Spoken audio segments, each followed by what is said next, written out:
Good morning, Eli. How's it going? Good, good. How you doing today, Yousif? I'm doing good. I did my cardio, did a little bit of stretching. I was working on an application. Took me a while. I thought it's gonna take 30 minutes. That's why I pushed it 30 more minutes. How was your day so far? Really good. I've spent quite a bit of time today writing programs. I have three new clients just in the last couple days, so That's I'm awesome. getting them set up and getting them running on Trainer Eyes. So you still do most of your clients in person, and then you add up the application to track everything. Yeah, yep, exactly. Every client that I have, I upload them into Trainer Eyes. Even clients who are maybe not great with their phone and aren't good at using apps, so they don't really even log in. But I can use it to track their Yeah, man. progress. Me too. I do the same thing. Sometimes I plug in the workouts. I plug in the stuff for them. One of my clients actually texted me last night. He said his workout didn't go through, and then he sent me everything he did, his numbers and set and all that. I haven't plugged it in yet, but I'll do it for him.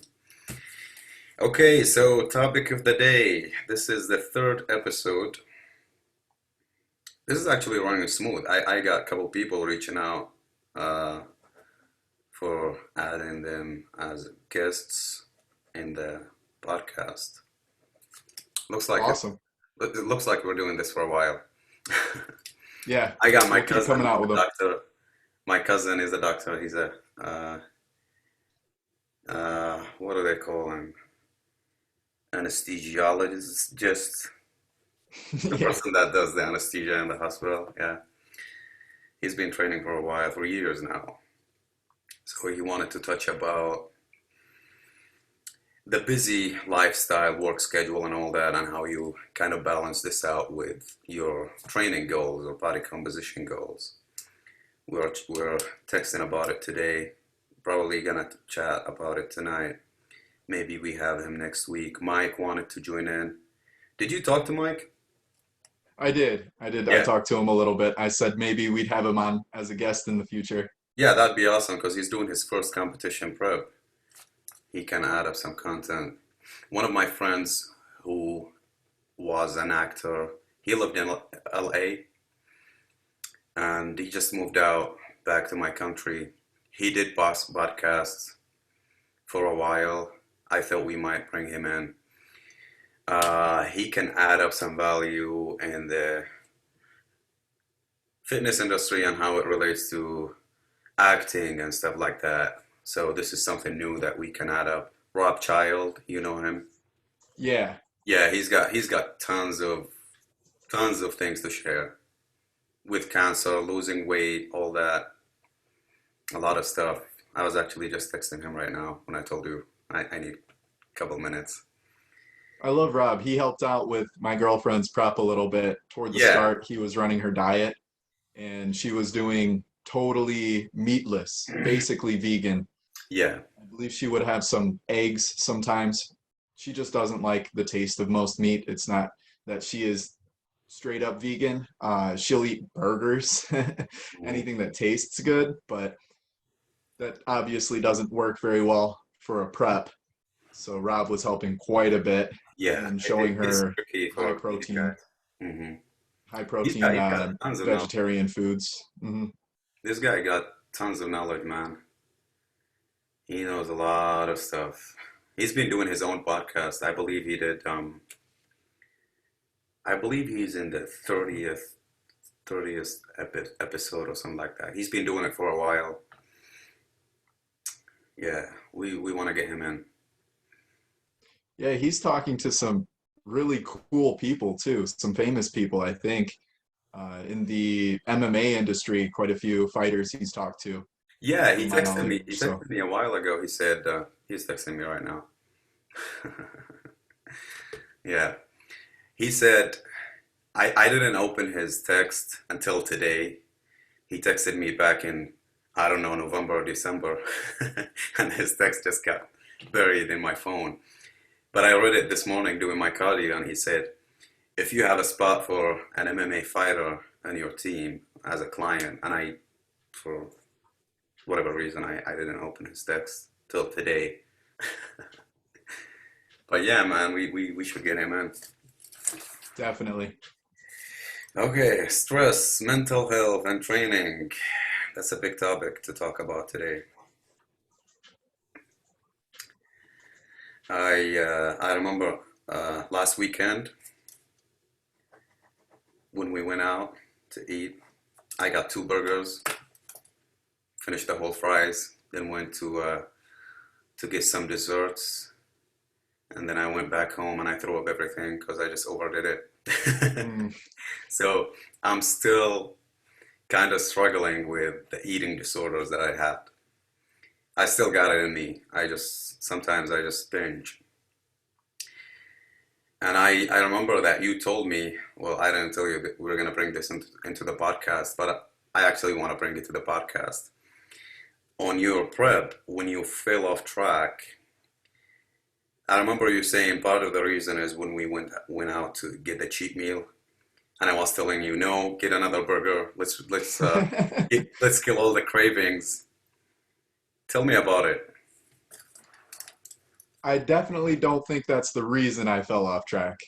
So if you thought that, I'm sorry, because that's not the case. I was falling off track before then, and I was going to fall off track. It was just one of those things where mentally I couldn't handle prep anymore. Mhm. It's a hard, difficult thing, and everybody has their limit, and I reached mine. So what happened, what started to happen actually first was my sleep went downhill, Mhm. and already being low energy on prep, you start to have clouded thinking. Uh, your judgment isn't quite as good. Yeah. And add the low sleep on top of that, it was my willpower that declined completely. So having food anywhere near me was a challenge. Yeah. I would think about it constantly. It didn't have to be good tasting food, it didn't have to be junk food, it could be anything. That was what shocked me the most. And that's when one night, after already eating plain rice cakes and stuffing my face with rice, just cooked rice, Mhm. plain rice, I didn't have food in my room. I kept all the food out of my room, but my room was next to the pantry, which is where we store like long-term foods, like ramen noodles, uncooked rice, things like that. And in that room also was a very large bag of almonds. Earlier on in my prep, I was adding almonds to yogurt, which was great when my calories were at around 2,500, 2,600 a day. I could get away with it a lot easier, and it was a pretty tasty way to get some healthy fat in my diet. But I didn't have almonds in my meal plan anymore. You had control of my meal plan. There were no almonds in that plan. So I still had half a bag and I had a full bag. I like to buy things at Costco Yeah. because it's cheaper that way. You save. Hmm. Save a lot of money. So I had two Costco sized bags. So if you don't shop at Costco, Costco is where you get foods in bulk. It's also where restaurants will buy food because you get them in such large amounts. Hmm. So this bag of almonds was probably, I want to say, at least 3 pounds. How many Very large. stories? When I How go many like this, I stories? mean, it would fill the screen from here. It would be hard to hold with one hand. It would probably slip out of my hand. It was that heavy. That's probably more than 100 servings or so, right? I want to say yes. I believe afterward, I told you how many servings it was because I was freaking out.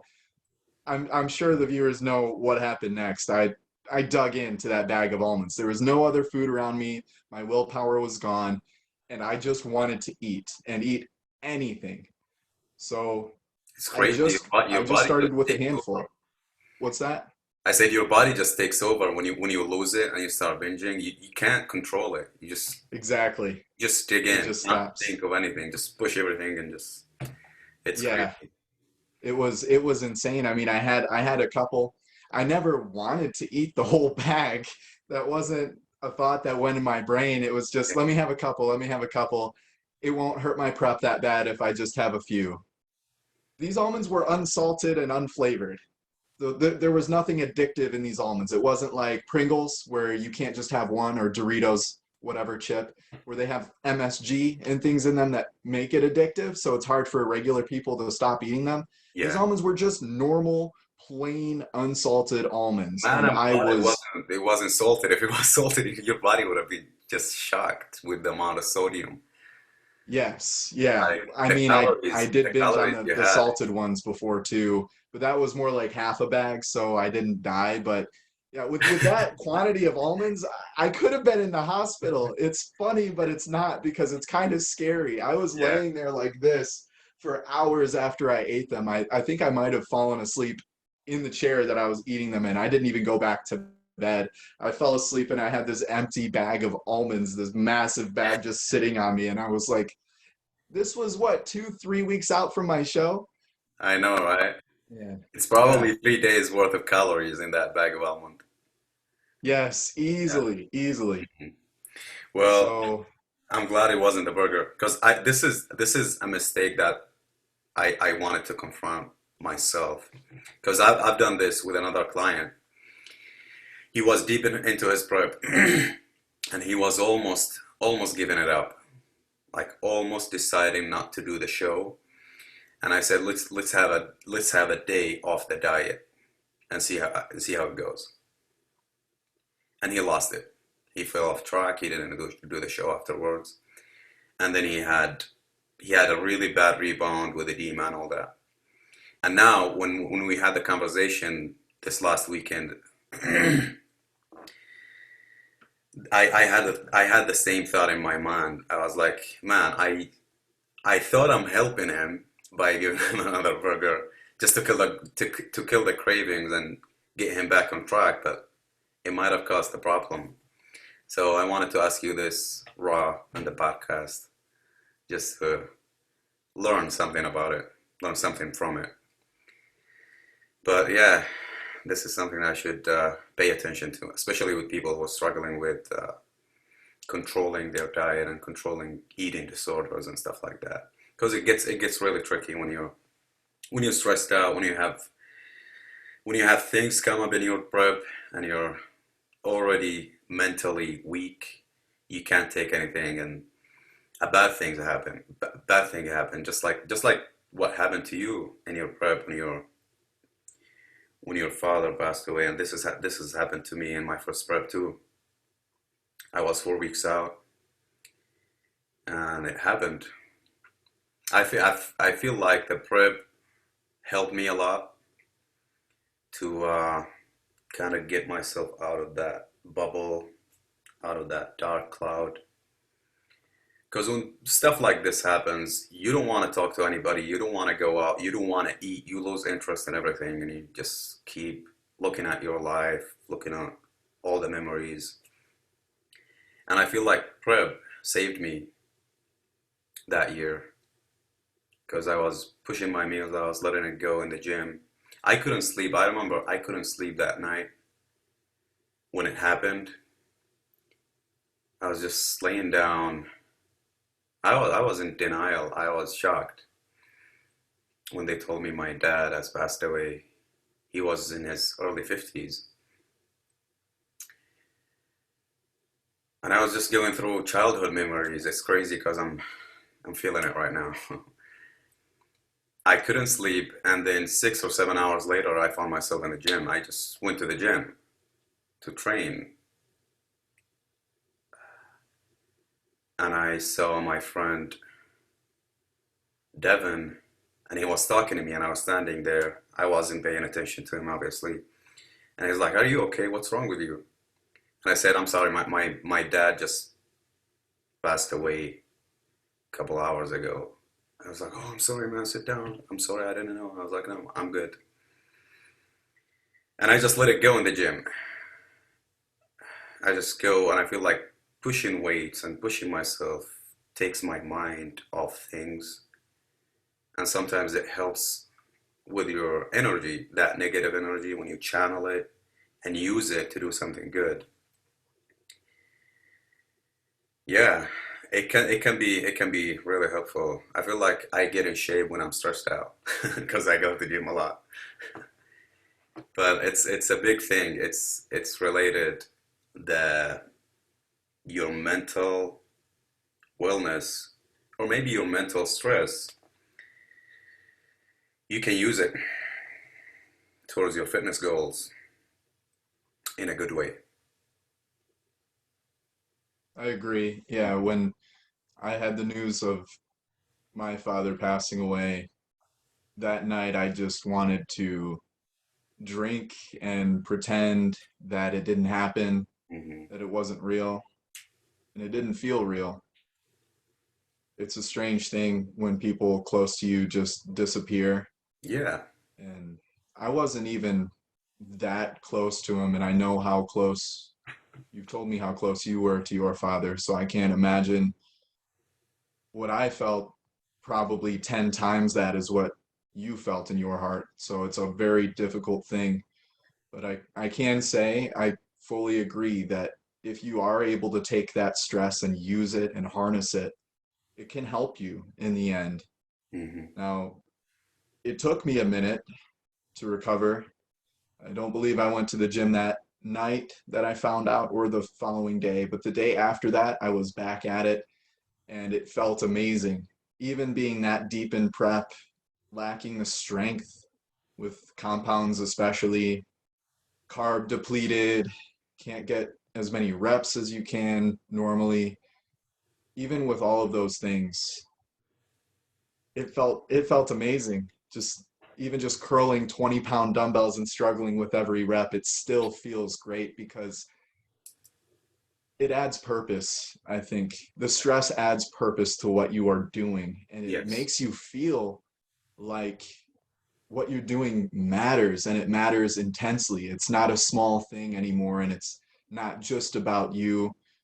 It's about so much more. And it's I so much remember more than just, lifting weights. Yep. yeah, it's so much more than just lifting. It's so much more than just a show. It's a culmination of all of the effort that you put in, but not only you, but the effort others around you have put in to help you. Because as much of an individual sport as bodybuilding is, it really does take the assistance of your loved ones, of your friends, of Definitely. your coach, of your team.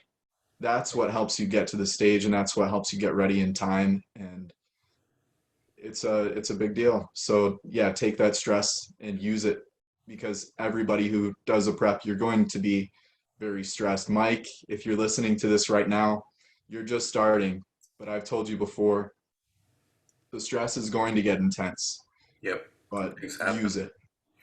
Things happen, and you don't expect them, especially death. Because if we're being honest, we as human beings, we don't imagine that we're gonna die or our loved ones are gonna die. It's just human nature. Think about it for a second. Have you ever thought of death actually happening to you? We keep pushing the idea. If you really think about it, we don't think about it. We feel like we're different, we're special, we're gonna be here for a while, or our loved ones are gonna be here for a while. And if you hear about some of your friends or any family member or someone that you knew, they died, you deep inside you think you never think that this could happen to you or to someone you know, and then the reality just slaps you in the face and you have to deal with it. And as you said, yeah, I agree with you. It takes a lot from people around you to to put up with you when you're prepping. That's why Exactly. no one believes in you when you want to do a bodybuilding show and you start telling people about it. They're like, yeah, and they don't actually believe that you're gonna finish through. But if you get to the finish line and you achieve it, you do something, you feel the reaction of people. You feel like, yeah, you made someone proud. You did something new. When I did my first show, I was probably the first in my family, like even cousins. Yeah, I can't think of any immediate relative that did a bodybuilding show. It was totally out of the blue. It was totally something new that I was gonna do. I think I started doing it on Snapchat and telling people on Snapchat that I'm prepping for my first show. I had no idea what I'm doing. I started prepping 10 weeks out. I didn't know anybody that would help me in posing except my coach who did bodybuilding shows back in the 90s and my teammates, Dakota, shout out to Dakota, a couple other guys. But I wasn't really among people that have been doing it for a long time, except for a couple guys that I met up with from a week to week or so. It was totally new to me, and then all of a sudden, when I did the show, it's like it spread out. I had all the connections with other people. I made new friends, other people that competed, coaches, and then you get the knowledge exchange, and it just grows.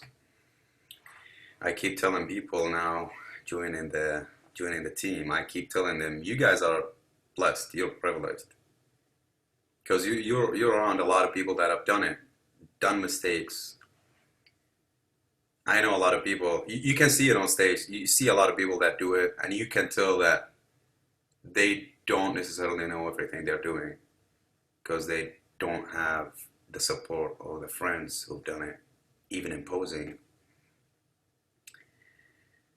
But yeah, being around people like-minded helps a lot.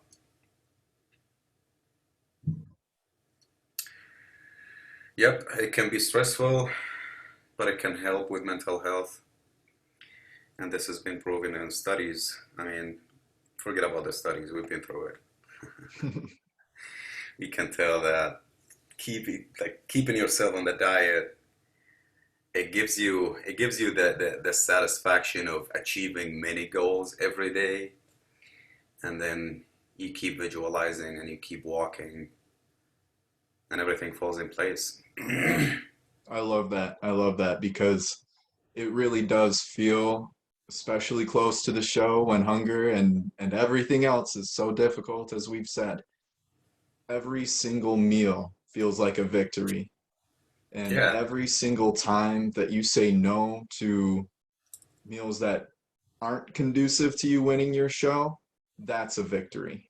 And Mhm. every time you go to the gym, every rep is a victory. It feels like every day you're achieving something new because you're getting closer and closer to the finish line. Those mini goals are small technically, but they feel big when They you're in build the up, yeah. Especially when it comes to the diet, because training is the easiest part. Everybody can train and push weights and get the pump. Everybody can be on a diet for a couple of days, but doing it consistently is the big deal. So tell me, when is your next show? Do you have any plans of competing anytime soon? Yes, yes, I have plans to compete again in the future.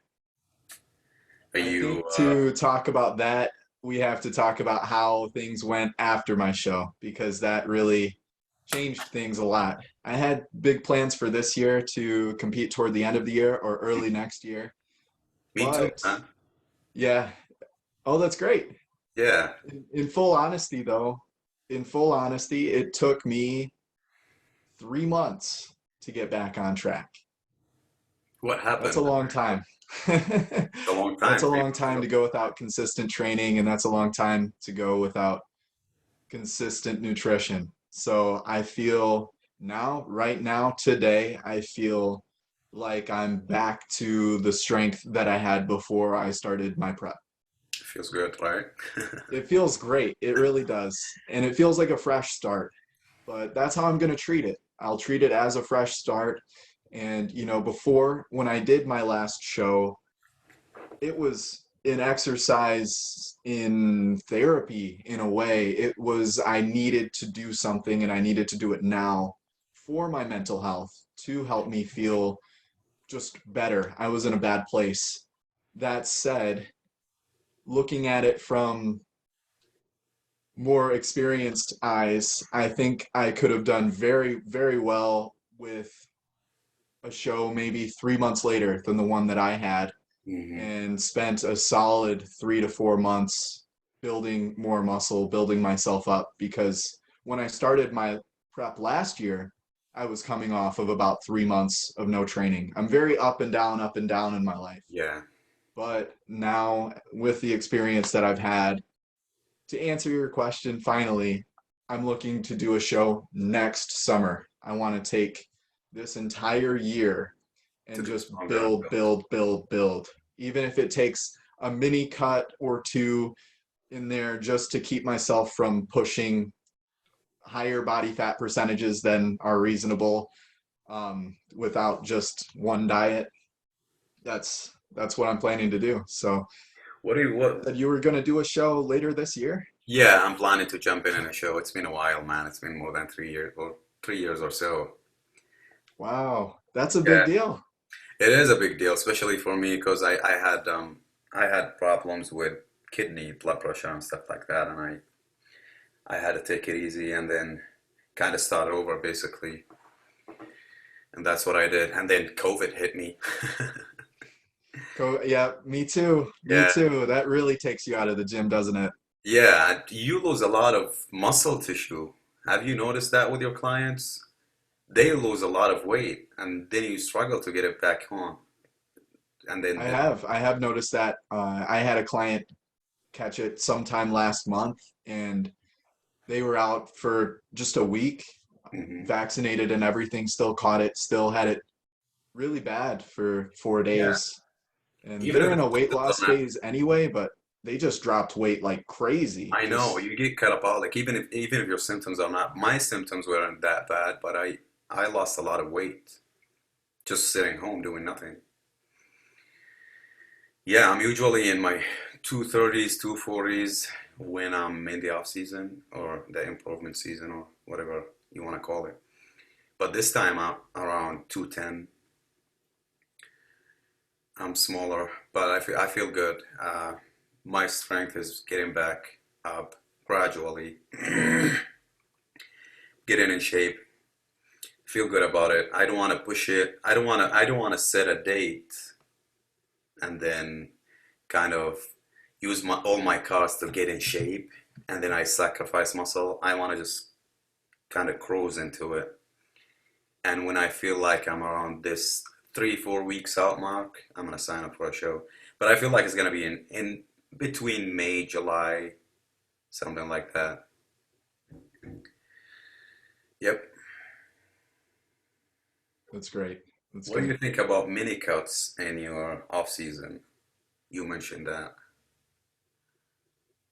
Yeah, I Have you think done it that before? a mini cut done properly, that's the key. You have to do it properly, is good not only to cut off some, I call it accidental fat, because if you're doing an improvement season and off season the right way, you shouldn't be putting on excess fat like crazy. Hmm. That's not what's supposed to happen. You should be slightly above maintenance calories, just enough to where the extra calories you take in are going directly to growth of muscle tissue, not of fat tissue. I do think that it's difficult to kind of toe that line, and any cheat meals that you might have or anything of that nature will start to push it a little bit, and that's going to build over time.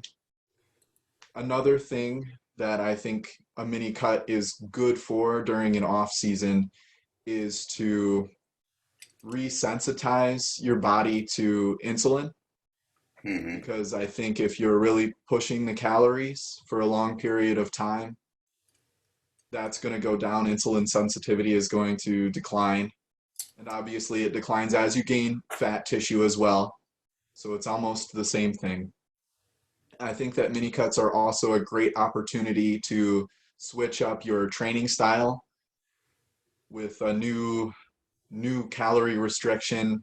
You Hmm. probably shouldn't be training the exact same way that you are when you have excess calories. Yeah, definitely. Typically, you're going to have less energy. You won't be able to push the intensity quite as much, which is almost a good thing because that's going to leave some gains on the table for when you build calories back up. So, how I would run a mini cut and how I plan to run one is when I'm pushing a certain body fat percentage. For me, I think maybe toward 18%. I'm already on the high side, so I wanted to get some extra time building muscle. As I said, I was off 3 months, so I was already pushing the high side of the boundary. So I'm thinking 18% is a solid number.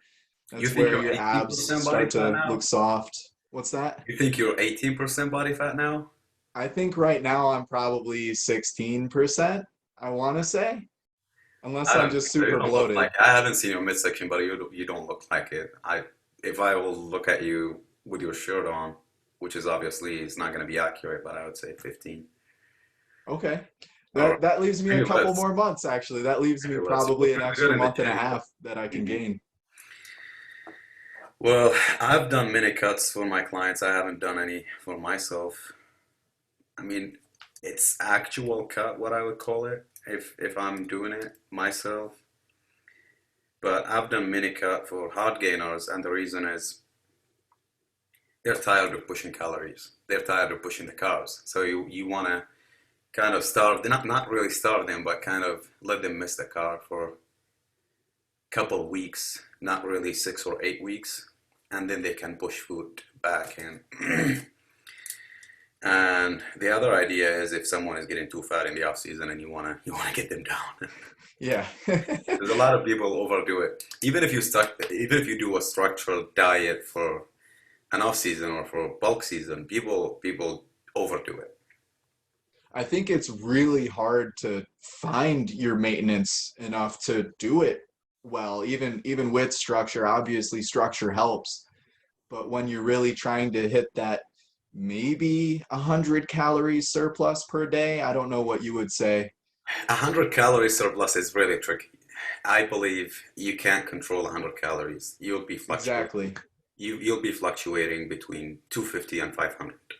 Mm, And that's why check-ins are important because it really varies. If you move a lot in a day, you can burn 200 extra calories. You can't right. tell.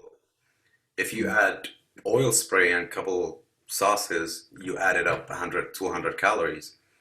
You can't be really consistent in adding calories, and this drives me crazy when people show me their diets and it says 300 3,291 calories.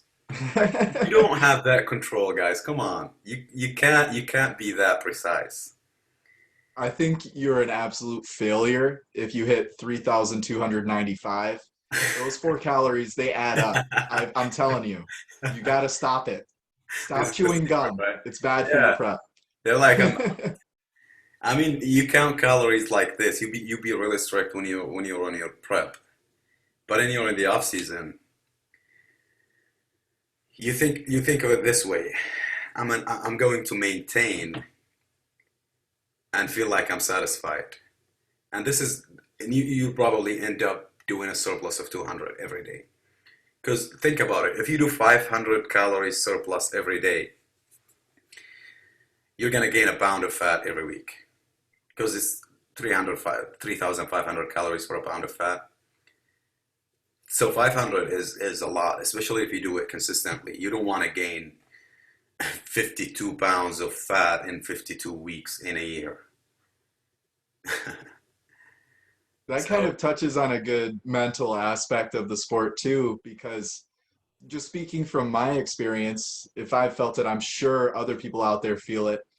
You are in a hurry for no reason during off season when you're just starting out. You are wanting to yeah, pack on as much muscle as you possibly can and do it fast, however you can. And eating more is not the way to do that. That's how yeah, I've done it in the past. I think I've done two full bulks like that before I even turned 18, and One year I pushed up to 210 pounds. I was only 18 years old at 210 pounds. I was in the year a year, 1 year consistently. Why And was I you can't. pushing that heavy? The problem is you can't keep the muscle when you cut down, especially naturally, because your testosterone goes down and you start breaking down muscle tissue. Because you have to get in a severe deficit. You have to do all the cardio. Recovery goes downhill. Strength goes downhill, and then your hormones go downhill, and you start losing the muscle tissue that you built. So what's the point of it? People overdo it because they look at the motivational videos of Jay Cutler shoving the rice and Ronnie Coleman and these people that talk about pushing weight, pushing food. It's all about food, calories, calories, calories, and they start doing it, and they get sloppy, and then they can't keep the muscle as they diet down. I feel like a bulk is not necessarily too much calories. It's just a little bit of flexibility in the food. So you'll be around your maintenance, as they call it, main gaining. You'll be around your maintenance. You enjoy your food, so your food will change. You get 20 or 25 or 30% of your calories to be open. So you get candy bars, you go outside with people, with family, or with friends, and you enjoy yourself, but you keep it reasonable, right? Because people start just pushing food, and then they end up adding 7 pounds of muscle and 20 pounds of fat, and then they want to cut, and it sucks because you can't maintain your muscles. Yeah, that's how people end up looking the same year over year is they push Yes. their bulks too hard and then they have to cut too long. So you're losing most of the muscle you're putting on every year. It's a Hmm. bad cycle. Yep. They don't improve even in their performance in the gym. They don't improve because they're not consistent. Because when you're over 18, 20% body fat, you actually hinder your muscle gain process because your estrogen goes up and you feel shitty. Mm, You don't feel good at the gym. You look at yourself and you feel bad. You start pushing heavy weights. You stop pushing heavy weights, and then you get into your head that you're getting fat. You start hating yourself, and then you get into the cycle of binge eating, and then you think about cutting when you're in your off season, and then you jump into a cut, and you miss the food, and you start yo-yo dieting. You're mhm. not getting anywhere. So I've done many cuts, but with my clients, but it's not the best thing to do in my opinion, especially if someone wants to add quality tissue during the off season. I feel like slow and steady is gonna win the race eventually. Metabolism will go up. It's gonna get easier when they diet down. They're gonna keep as much muscle as possible when we cut down, other than just spiking it up and then going down drastically. It doesn't help. I'd also like to add this as far as mini cuts go, at least again, this is where I'm at, so I'm sure other people have been there. Summer is coming.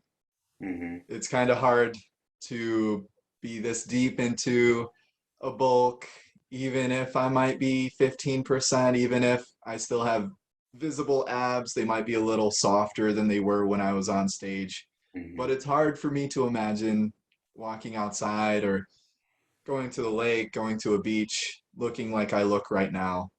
So I think to myself, why not do a quick 4 to 6 week cut, relatively intense, just chop off as much fat as I can, hit that 2 pounds a week or about 1% body fat a week 1% leading cuts. into summer, and then cruise from there.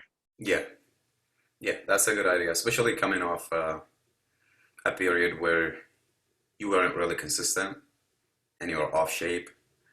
It's a good jump start to think about of losing 1% body fat a week, and you push a couple weeks, and then you kind of cruise, as you said. But yeah, a lot of people push it to the last second, and then I'm gonna lean out and look shredded in 4 weeks. No, you're not. No, it's not possible. You're gonna kill yourself.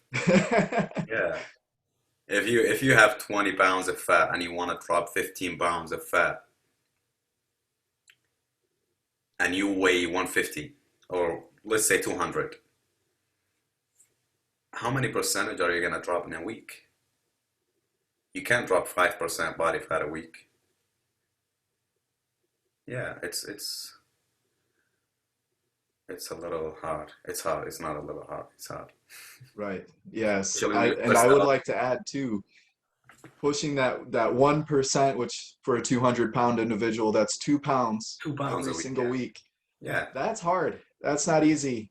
During my prep, I was losing probably a pound a week average. Yeah, and And it's we've it's already, technically 3,500 calories. It's not little calories. It's so much work. right. So being able to do that consistently for 4 weeks, that's why it's a mini cut, because after that you're done. You better start eating more because you've pushed it. And I don't think that mini cuts are great for people who aren't experienced either, because it's just not gonna work. It's so hard. I think most people would give in before the 4 weeks or whatever, even 3 weeks, 2 weeks. I think they'd give up before you're through it. Yeah. It's a hard thing. Yeah, people always want the quick fix either in gaining, so they do too much of bulking, or they want to cut 10 pounds a week and they fail. It takes Yeah. time, guys. It's body composition takes time. You can't ignore your body for years and then you want to fix it in 6 weeks. That's why most people fail. The trick is to come up with a style, a lifestyle that you can be consistent on, and you kind of enjoy it. But it's a long process. All right. You want to add up anything today? So we touched on stress, mental health, a little bit of dieting, mini cuts, off-season bulking. It went off track a little bit. I'm not gonna lie. We weren't supposed to talk about nutrition, but it's so hard I to know, avoid right? because it's everything. Well, I love it this way. I love it to be a raw conversation, nothing too formal, nothing too strict. I want it to be the real side of things. Totally. I'm Yeah. with you. Yeah, it was a great conversation today. I guess before don't let me forget, I want to throw our social handles out there for the people listening at home. We haven't been doing that. We should get on that. Because I'm trying to get my Insta game up, and I'm trying to Yeah, help people definitely. with some awesome free content on my Instagram. So I'll tell you what that is in a second. You will see it in But the description below yeah, too. linked in the description too, Yep. definitely.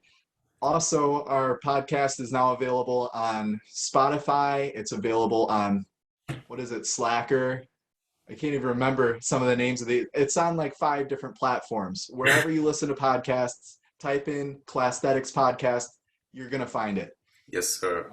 So I was before talking we to Bob go, today to put it in Apple. Is it iTunes? I think Or you can Apple? access it through iTunes. Yeah. I've always been an Android guy, and I have Uh, Windows PCs, so I don't yeah. even know. But it's on Apple Podcasts. I think you get that through Yeah, iTunes. we'll put everything in the description box. Yes. Yep. All right, great conversation, Eli. We'll do another one next week. We'll probably have someone next week. Cool. So it's either gonna be. I talked to Alex. He wanted to be on in the podcast too. He said he can do it. Alex the General. The general, yeah. Yeah, we will probably have a new person next week, and we'll see you guys then. See ya.